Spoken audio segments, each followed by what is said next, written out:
Hi, it's Maria from the Tarot Shop here, and as you can see in this deck, in this video, sorry, I'm going to show you the Tarot of a Moon Garden by Karen Marie, I hope I say this correctly, Sweikhardt. It's a system. If you're expecting a standardized 78 tarot deck with this, it's not.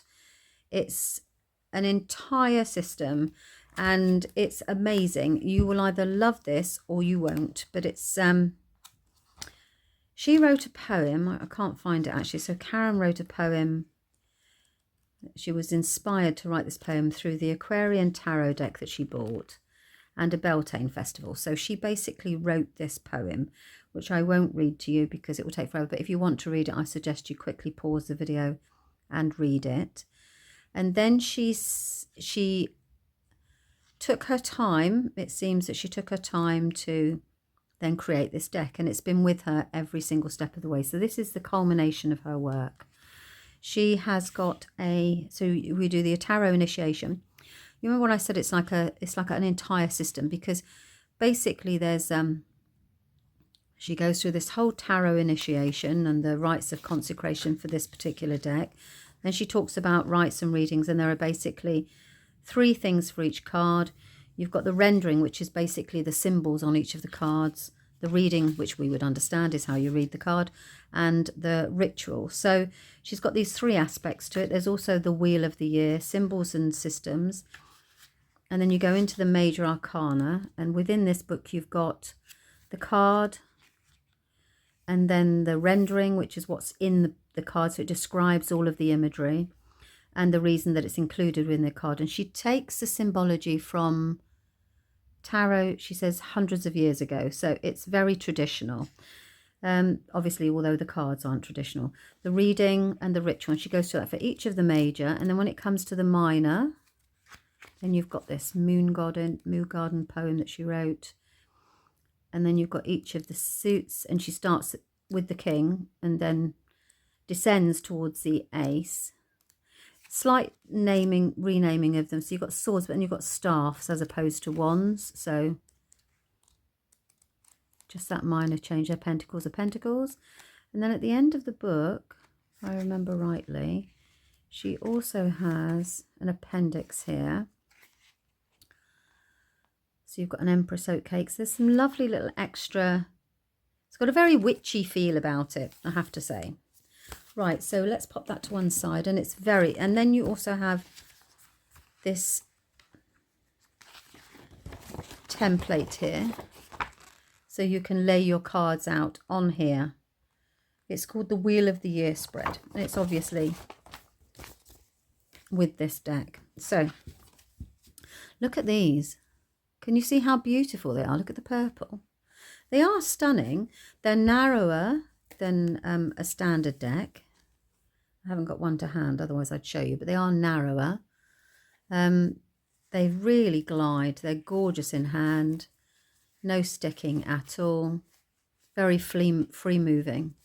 And on the back of them, so you've got, I guess if you're doing reversals.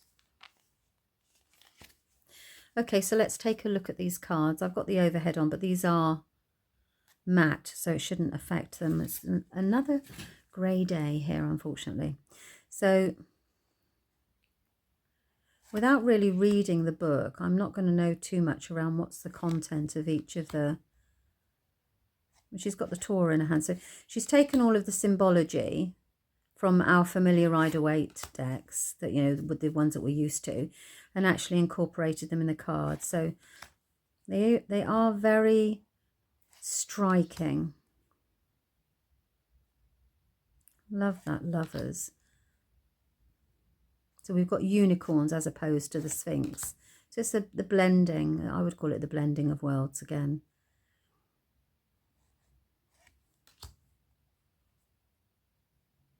And we've got the transformation here that happens, because a butterfly's transformation, isn't it? Once you actually look within. So I imagine you could actually spend a tremendous amount of time really getting to know this deck. I'll slowly go through the major so that you can see those.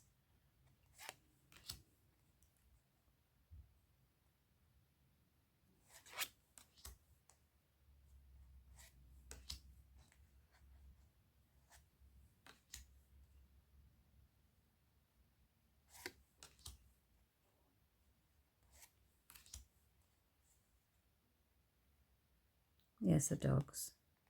One dog. I can't, there's the other dog. There, you see, there's one dog and then the other dog. And they say one is a domesticated dog and one is the wolf.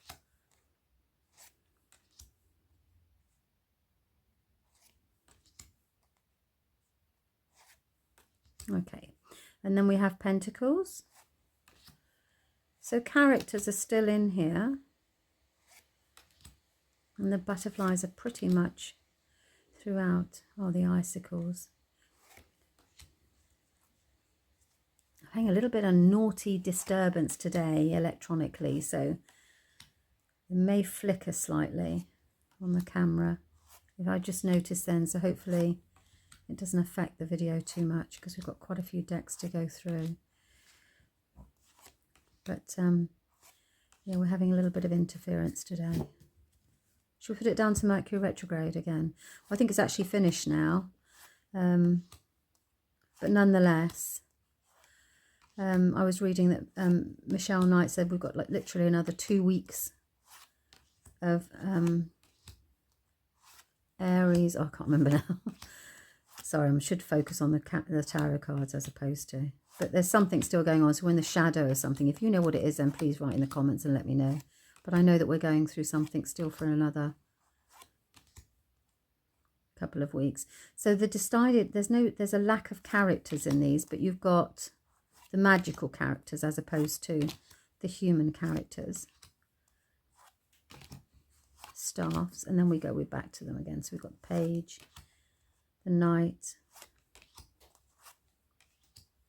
They've got like a linen feel to them. They really are very nice quality.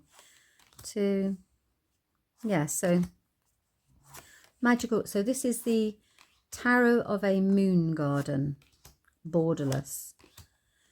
I have a feeling that this may have actually been an independently produced deck, and then obviously US Games have taken it now and bought the rights, and now they're publishing it for the author. But it's stunning, a gorgeous little deck.